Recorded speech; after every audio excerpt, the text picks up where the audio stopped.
Сәлем баршаңызға. Бұл бізде тағы да кезекті пәтердің түсірілімі. Қаланың дәл орталығынан мына бір үйден біз бір бөлмелі пәтерді көреміз қазір. Айта кетейін, пәтеріміз бірінші қабатта орналасқан. Бағасы өте керемет баға, яғни нақты бағаға 5 миллион 200 мың теңгеге сіз ала аласыз. Орналасқан жері енді айтпаса да түсінікті, жақсы екен көрініп тұр. Маршрут бәрі жүріп тұр. Енді пәтердің ішімен танысамыз. Так, бұл бізде пәтерге кіреберіс бөлік. Осы кіреберіс бөліктен, яғни аяқ киім шешу орнында киімді шешуге арналған арнайы аймақ бар. Одан кейін солға қарай бұрылсақ, бізде ванна, туалет және де раковина орналасқан. Әр әрекеттік пәтеріміздің айтпақшы айта кетейін, есіктері ашық түсті.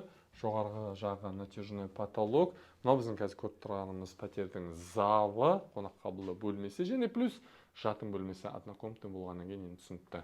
Так, жиһаздары пәтердің иесімен келісу арқылы, по-моему, негізінде қалады. Терезелер айта кетейін, решеткаланған. Мына бөлікте бізде ас бөлмесі орналасқан. Тағы да бір плюсы пәтердің бірінші қабатта орналасты деп айттым ғой. Құжат дайындалып қойған для того, чтобы магазин ашуға. Если сізде әрине ондай ниет болса, ашпақ қойсаңыздар да болады, өзіңіз білесіз.